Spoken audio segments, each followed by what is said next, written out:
press the bell icon on the YouTube app and never miss another update.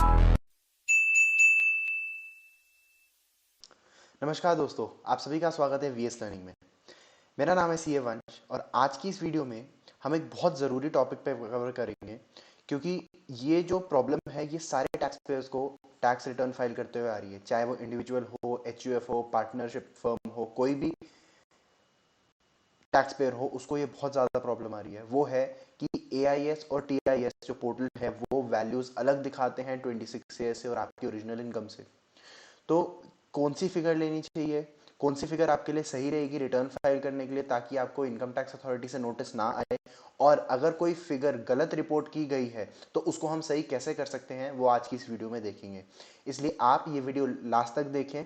और हाँ, video शुरू करने से पहले आप लाइक बटन ज़रूर प्रेस करिए और कमेंट करके ज़रूर बताइएगा कि आपको हमारी वीडियो कैसी लगी, और सब्सक्राइब करना मत भूलिएगा। तो हमने लॉग इन कर लिया है इनकम टैक्स पोर्टल पे। अब सबसे पहले हम ये देखेंगे कि क्या हमारे इस यूज़र आईडी पे कोई फ़र्क आ रहा है 26AS और TIS AIS में। तो उसके लिए हम सबसे पहले ई फाइल में इनकम टैक्स रिटर्न में व्यू फॉर्म 26 पे जाएंगे।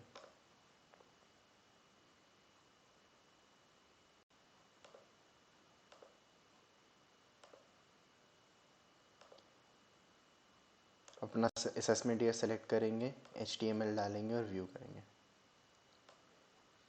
अब देखिए, सबसे पहली फिगर जो है इसमें जो टैन नंबर आप देखिए, ये वाला टैन नंबर आपको ध्यान रखना है ताकि मैं आपको कंपेयर करा सकूंगा। इस पे फिगर रिपोर्टेड है 10,05,057 रुपये, 10,05,057 रुपीज़, और इसमें टैक्स डिडक्टेड शोन है 68,000 रुपीज़।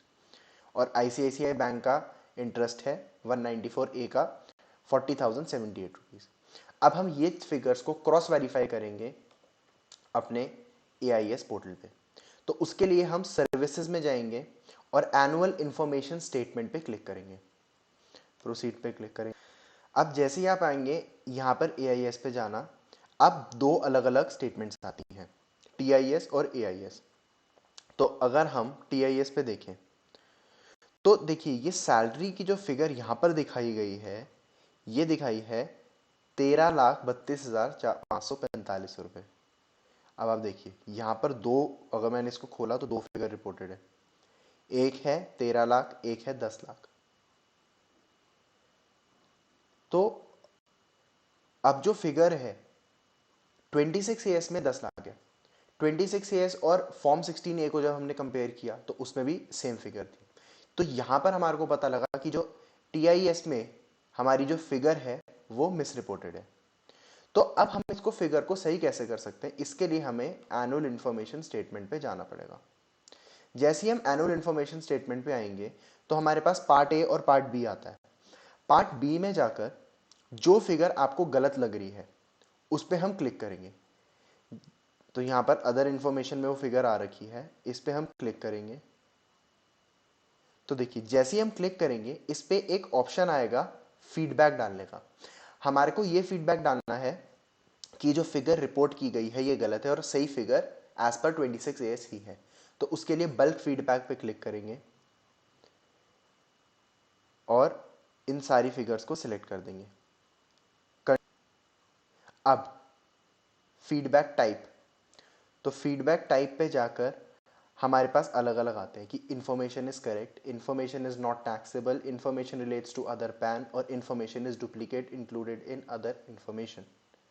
तो अब हमारे को सिलेक्ट करना है कि क्या प्रॉब्लम थी और किस टाइप का फीडबैक हमको देना है। तो ये हमारी इन्फॉर्मेशन गलत थी, बिकॉज हमारे पास ये डबल आ रही है, तो इसलिए हम इसमें इन्फॉर्मेशन इज डिनाइड पे क्लिक करेंगे और इस पर सबमिट कर देंगे। देखिए, फीडबैक दे दिया आपने, ठीक है, पर रिटर्न फाइलिंग के केस में हमने कौन सी लेनी है? तो देखिए, रिटर्न फाइलिंग के केस में आपने वही फिगर लेनी है जो सही फिगर है, इररिस्पेक्टिव ऑफ AIS या TIS में क्या है। इनकम टैक्स पोर्टल में भी ये लिखा है, देखिए नीचे आएंगे तो यहां पर इतना बड़ा नोट लिखा है कि if there is a variation between TDS TCS information as displayed in form 26AS on TRACES portal. तो जो हमने फॉर्म 26AS खोला था उसमें और TDS TCS information as displayed in AIS on compliance portal, ये कंप्लायंस पोर्टल है।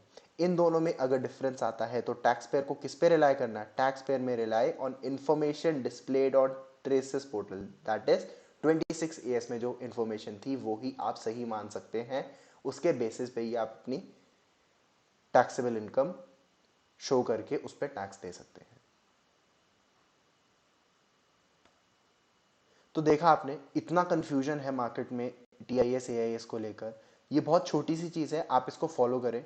मैं उम्मीद करता हूं कि आपको ये समझ आया होगा जो भी मैंने आज समझाया है। और अगर आपको हमारी वीडियो अच्छी लगी तो वीडियो को शेयर करना मत भूलें। Thanks for watching VS learning. अगर आपको कोई भी प्रॉब्लम हो इससे रिलेटेड, आप हमारे को कमेंट्स में कमेंट करके बता सकते हैं। हम जल्द से जल्द उसका रिप्लाई करने की कोशिश करेंगे। Thank you.